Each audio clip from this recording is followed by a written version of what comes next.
Welcome to this, my latest video in the series Rishi Devra, the Fantasy and the Facts. This video follows on from 18A. We've got a lot of slides to get through, so I suggest if you want to read the detail, you pause the video. In dealing with some of the comments that Jack West makes in the slide, the first of which is that Miss West was out of the country for most of his 6-month consultancy. This is not true. She's a control freak. She couldn't be away from a cult for more than a few days without worrying that somebody was breaking free. Jack West goes on, and there's a remark highlighted in pink about having John Watson arrested. Well, as the next slide will show, about halfway through his consultancy, Jack West wrote a very nice letter about John Watson to the Immigration and Naturalization Service, the INS. So this just goes to show that this is all lies. Here is the letter that Jack West wrote to the INS on behalf of John Watson. Not even a whiff of dissatisfaction.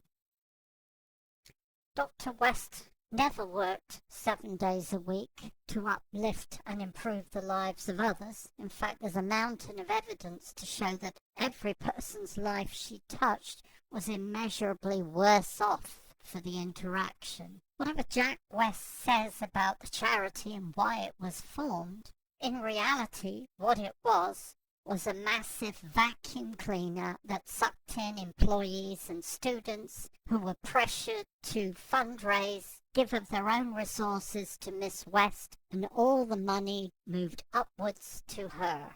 Miss West didn't have any money of her own, apart from what she'd stashed away and stolen earlier. All the money Miss West received came from the charity. What you're looking at now is an excerpt from the deposition Miss West gave John Watson's lawyers in 2009, where she stated under oath that she had no money of her own and that she was $2 million in debt. Further evidence that Miss West used the charity to fund her own lifestyle and that she didn't have any money of her own to subsidize the charity with, as Jack West alleges. Indeed, here is an excerpt from a news article that appeared in the Big Four Eagle on August 9th, and far from showing Miss West as a millionaire who was subsidizing the charity, it showed that her companies, many of them were struck off, and that she had a lien against her for $2,287, hardly the activities of a wealthy person who might be able to subsidize the charity. On the screen now is an excerpt from a letter that Rebecca West sent the whistleblower in March of 2007, which details just how much money Miss West was going through and how fast she was spending it. All of this money was given to her, loaned to her by other people. Again, more evidence that Miss West had no money of her own and could not possibly subsidize the charity. Once again, I put it to everybody viewing these slides that it was the charity that was funding Miss West's lifestyle, and that was the purpose of her cult. At the top of the page, Jack West goes into bullshit about Miss West's work being recognized internationally as being of major significance. There's no evidence at all that anybody's recognized her work as being significant, let alone abroad. Then we get down to his comments in pale blue about her giving 80% of her self-earned livelihood. As we've discovered from the documents preceding this slide, Miss West had no income from elsewhere. Her entire income came from what she beat out of the members of her cult or from donations made by those misguided enough to think that she was a guru.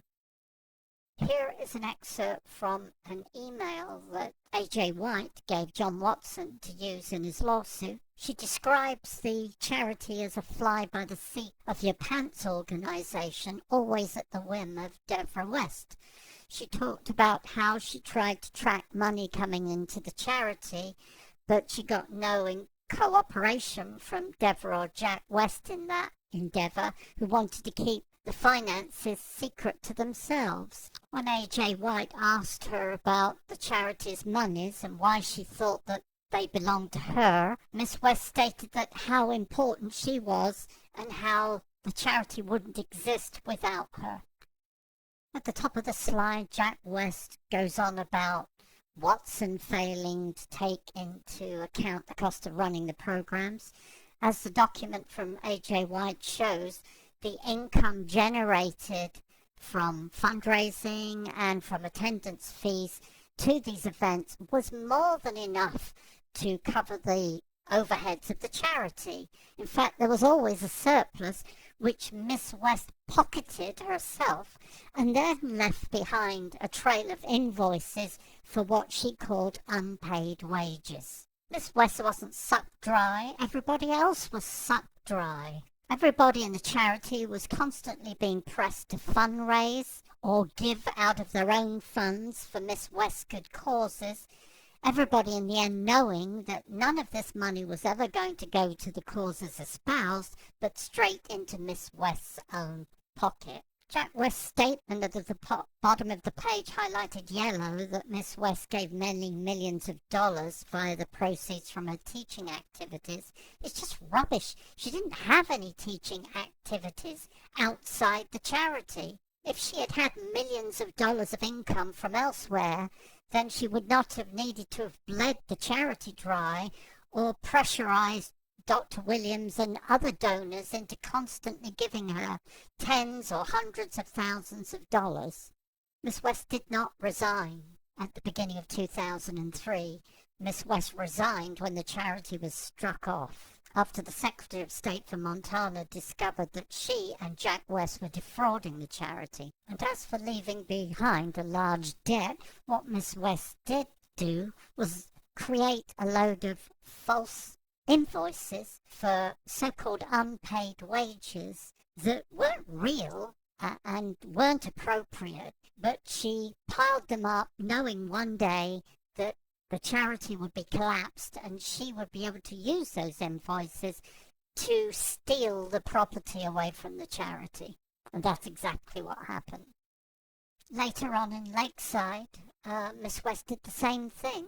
Here on the screen now is an email sent to the whistleblower by Carlida Finch, who states that Betsy Blank, the then bookkeeper, resigned rather than be forced to manufacture false invoices for the money that Devra Patton West extorted from Dr. Pat Cole. Of course, Jeffrey Reynolds was only too happy to oblige.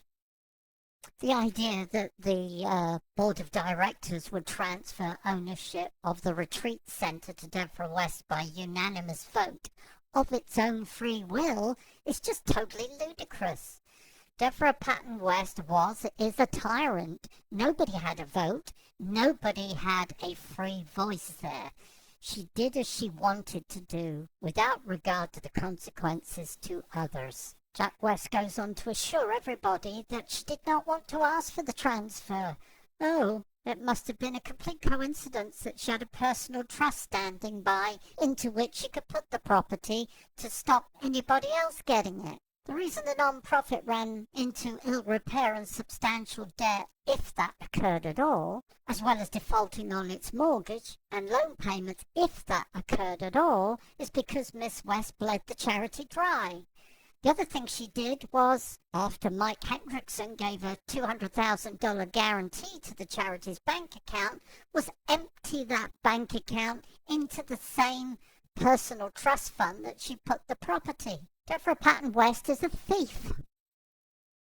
Here are a couple of excerpts from statements given by ex-students, ex-employees. The one at the top relates to a statement that A.J. White gave about Devra Patton West's attack on an employee, Susanna Felder. A.J. states that Miss West literally ripped a portion of Susanna's scalp from her head. This is what happens to people who speak freely in front of Miss West. Lower down, ex-student Devra Coffey refers to the fact she was witness at a seminar in Montreal to when a student, Beatrice Maguire, made a comment to Miss West, at which point Miss West leaned down and ripped part of her ear off.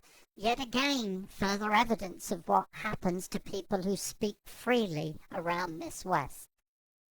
The non-profit was Miss West's own creation. She micromanaged every single part of every single day and the lives of the people that worked in it. The thrust was always fundraising and creating money, and that money went up to Miss West, so the idea that she was never expected to be involved in the daily operations is just rubbish. Earlier on in this video, just recently, we saw a couple of examples of Miss West's grace. The names may change, Miss West's names may change, but the business model of the guru cult extortion business remains the same. The guru swans into an area, declares her divinity, gathers an ashram around her, invites the sheeple to join her meditation groups. They get sucked into the cult, they get turned into slaves, and wealthy people have their bank accounts extracted from them, and all the wealth moves upwards to Miss West.